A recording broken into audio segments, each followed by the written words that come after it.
ascensor. Todo ocurrió una caída de noche de verano, de esas en la que, aunque la temperatura es agradable e invita a dar un largo paseo bajo la luz de las farolas, da la sensación de que todo el mundo se ha puesto de acuerdo para encerrarse en casa. Eran más o menos las 2 de la madrugada. Había pasado varias horas vagando ante el ordenador. Así que decidí que era momento de estirar los músculos, haciendo algo de ejercicio, bajando a la calle para tirar la basura y fumar un cigarrillo. Por ejemplo, me calcé unas zapatillas de deporte, me dirigí a la cocina, saqué la bolsa del cubo y le hice un par de nudos. Tras cerciorarme de que no olvidaba las llaves, me eché ron y tabaco, cerré la puerta del piso y me dirigí escaleras abajo. Habría podido elegir tomar el ascensor, pero teniendo en cuenta que esos cachorros les suele dar por pararse de golpe, habría sido un error quedarme encerrado dentro de la única compañía de una maloliente bolsa de basura. Recorrí pocos metros que separaban mi portal de los contenedores, disfrutando del ambiente de soledad que reinaba en mi calle, unido a la tenue iluminación y la invisible caricia procedente del asfalto caliente bajo mis pies. Tras meter la bolsa en uno de los cubos, volví a mi portal. Antes de entrar, encendí un cigarrillo, disfrutando de cada celada, mientras oía a la distancia el sonido de ambulancias y coches acelerando. La banda sonora que suena de fondo cada noche en la gran ciudad, que es Madrid. Mientras daba buena cuenta de mi cigarro, eché un ojo al gran edificio de viviendas que esperaba mi regreso. Un bloque levantado a finales de los años 60, con paredes de ladrillo rojizo, 6 alturas y una planta de garage bajo sus cimientos, similar a los cientos de edificios que, en aquella época, el Ministerio de Vivienda construyó en toda España. Junto al portal aún se conservaba la placa que daba fe de ello. Mis padres fueron los primeros dueños de la casa. Tras el paso de los años, su afán ahorrador les permitió hacerse con una chale de las afueras. Por lo que yo, siendo hijo único, tuve la suerte de pasar a ser el dueño y único habitante de la vivienda. Cuando acabé el cigarrillo, tiré la colilla al suelo y entré en el portal. Por un momento pensé en subir, andaba hasta el 5º piso, donde vivo, pero la vagancia pudo más. Así que llamé al ascensor. Cuando esto llegó a la planta baja, entré al habitáculo. Una de las curiosidades que tenía aquel edificio era dicho ascensor. No todos los bloques de las viviendas de la época contaban con uno, y se consideraba una mezcla de lujo y suerte el poder llegar a casa en uno de estos chismes cuando se levantó el edificio. Esto hacía que la estructura fuese algo vieja. Sus paredes, sus espejos y su cuadro de botones tenían más de 50 años. Lo que más llamaba la atención de este último detalle era el correspondiente al garage. Había un botón para cada piso, excepto para el sótano, en cuyo lugar había una cerradura. Todos los vecinos teníamos copia de la llave. El motivo era, según los constructores, evitar que el cálido garage se llenase de mendigos por la noche. Miré aquella cerradura con curiosidad, aquella vieja cerradura. Entonces, una idea se me pasó por la cabeza. En lugar de pulsar el botón del 5º piso, eché a mano al manojo de llaves que había en mi bolsillo e introduje la llave correspondiente. Para acceder al sótano había que girar la llave hacia la izquierda.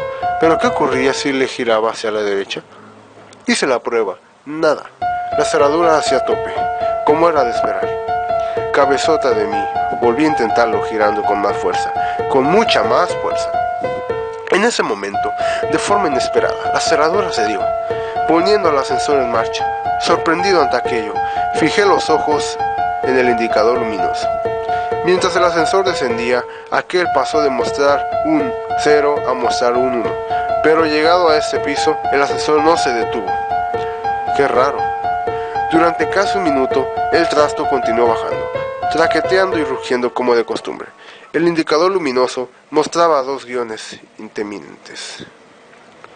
Entonces de repente el ascensor se detuvo y su puerta se abrió. Ante mis ojos se extendía un largo estrecho de pasillo, apenas más ancho que el propio ascensor. La iluminación procedente del interior de este no bastaba para iluminar aquel pasillo, que era encendido por una tenebrosa oscuridad, y no se apreciaban las escaleras que llegase allí, desde un piso superior. «Hola». Mi voz retumbó por las paredes y desapareció en el oscuro espacio. A pesar de que la situación me imponía algo de respeto, la curiosidad ante el nuevo sótano recién descubierto pudo más. Decidido a investigar aquel lugar, encendí mi mechero y abandoné la protectora luz del ascensor.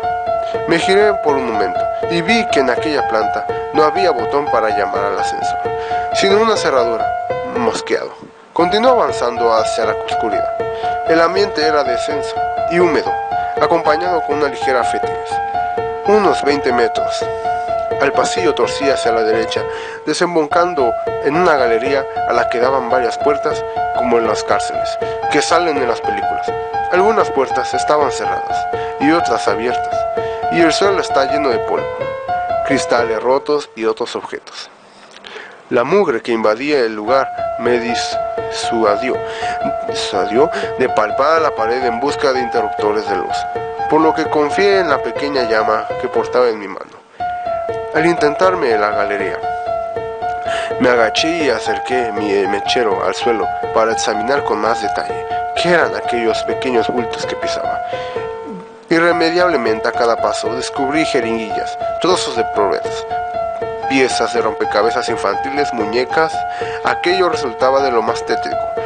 Me incorporé nuevamente, disponiéndome a analizar las pequeñas dependencias que rodeaban la galería.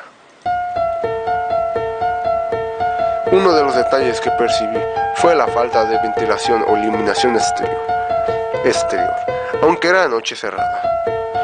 No había rastro de salidas al exterior por la que se colase la luz, las farolas. Ninguna corriente del aire que hiciste vibrar al llamo de mi mechero. Aquel era un lugar completamente cerrado, y a saber que cuántos metros bajo tierra me encontraba en aquel momento.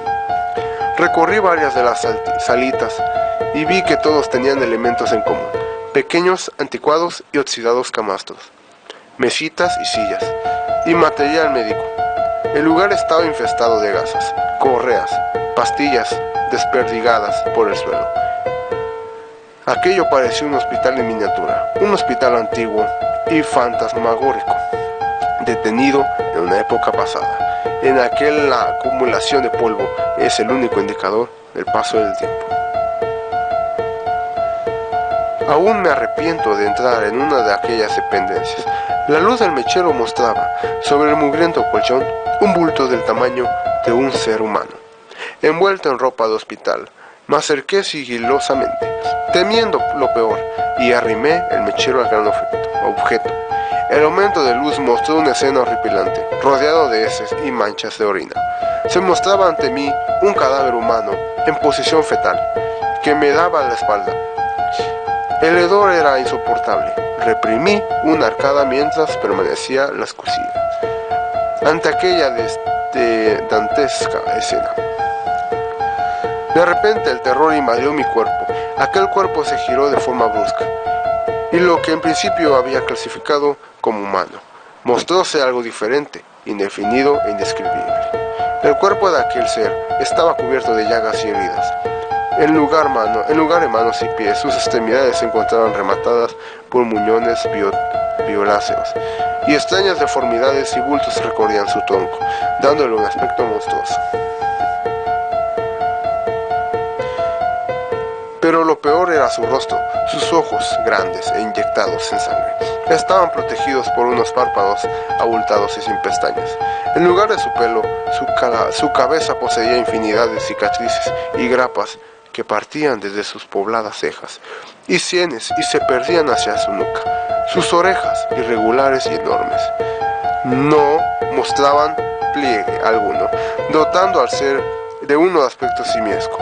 Tampoco poseía nariz, y de sus orificios nasales surgían 2 hilos de sangre reseca. Rematando aquel cuadro tan desagradable, se encontraba su boca, un orificio de semisuras, agrietadas, sin labios, de cuyo interior carente de dientes y lengua provenía el peor olor podrido que he percibido en mi vida. Sus ojos se fijaron en los míos, y de su garganta surgió un bramido gutural, ronco y a la vez potente.